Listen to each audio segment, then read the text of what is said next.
Grand final. There we are in the rooms, daubed with the Bombers colours, red and black. And for some of those youngsters, they've now played in 3 grand finals in succession. It was only 2 years ago that they were beaten by the record margin by Hawthorn, but since then they've really turned it around. They won last year by 4 goals with that magnificent 9-goal last quarter, and it was that record that the Bombers themselves broke today in kicking 11 goals 3 in the last quarter. Absolutely fantastic performance by the Bombers, and well, I'm surrounded here by Kevin Coughlin, Doug Hayward, Jeff Leake and Gareth Andrews. You'd have to say that after this performance, well, there, Leakey, former Bomber, very proud. They might win about 6 in a row. No, it was a great team effort, and you don't like singling players out, but was it your big man, of course? Madden dominated the ruck, Salmon up at full forward, Merritt all over the place, apparently.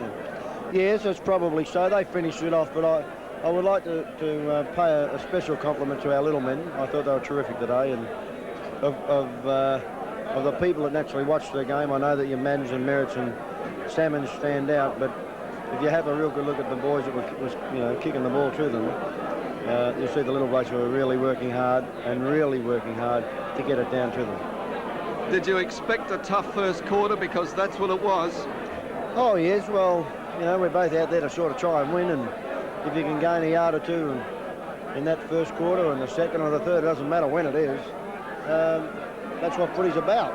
How close did you come to not playing Salmon? Was he always a definite starter? There was a lot of speculation as to whether he played. He was always a definite. I mean, I never even rang him. He was just going to be in, and that's it. He's been going to be in for a long time. Well, Dermot Brereton, you had 3 full-backs on him in about 13 minutes. He's just a wonderful player. The Irish just sort of oozed out of him today, didn't it? He's a magnificent player. Was that the only worry you had? Oh, no, there was many other worries. There were a couple of players there that were really starting to sparkle up the side a bit, but Dermot Brereton, gee, he is just a fantastic player. Now, well, Alan, was it a case of just being overpowered by the big men's strength of Essendon? Oh, yeah, basically that was it. Well, we were getting the ball out of the, I thought in the first quarter when we were getting the ball out of the centre we were doing all right, but from that point we seemed to deteriorate. Madden and these fellas just took over and they were just too tall, and then that's not criticism of my own players. They spotted them, 2 or 3 inches in height and all that business. They're very well-balanced side, very flexible, and they got the height in the right place, and they got the small blokes and they're very flexible and they're very hard to counter. You obviously thought that that'd be the danger area, the tall men. You brought in David O'Halloran for his first match of the season, senior match. Why? Well, David's been a great player for the club, and unfortunately he's got arthritis in his knee and he's had difficulty all the year getting through, but the last couple of games he's been playing extremely well, and he's one of the stronger marking players we've got in the club, and we were hoping we could move Mew out to centre half back to give us a bit of drive from there. We felt that if we were going to win the game that we had to make a few moves and try to counter them, and because unfortunately we just couldn't continue to get the ball out of the centre. Terry Danaher, well done, TD. Thanks very much, Drew. I'm just trying to... I've got a bit of trouble with rosin in my hair there, with a bit of a tussle with Dermot there. I don't know what quarter it must have been. It must have been the first quarter there. We had a bit of a wrestle, and you must have had a good handful of that rosin to rip the ball. I've got most of it in my hair now. A few of them stuck, didn't they? He marked very well, actually. Led well. And give me a lot of trouble. Was it tough at the start, Terry, in the first quarter when it was all in brawl that you had? Did you have some worries at that point?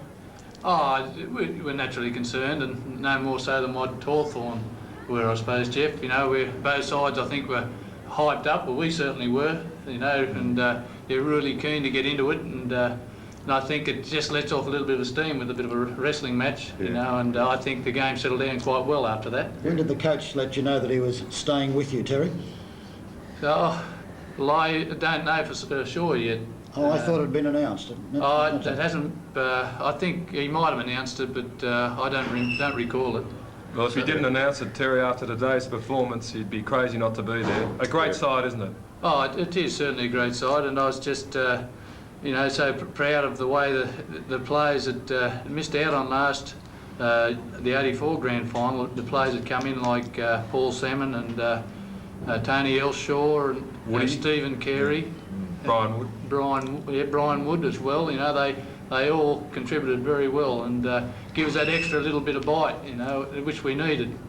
With only one game in this month virtually, it was probably thought that you'd run out of a bit of puff in the last quarter, but it went the other way. Well, we've worked fairly solid, particularly over the weeks that we had off, and you know, with practice matches and stayed out in the track and did a lot of hard work. You've got to replace. You've got to burn up energy if you're not playing out there on a Saturday, and Kevin really worked as hard on the tracks and on a Saturday morning with a practice match, and then we'd go out and watch, say, for example, Hawthorn and Footscray game and see what we can pick up.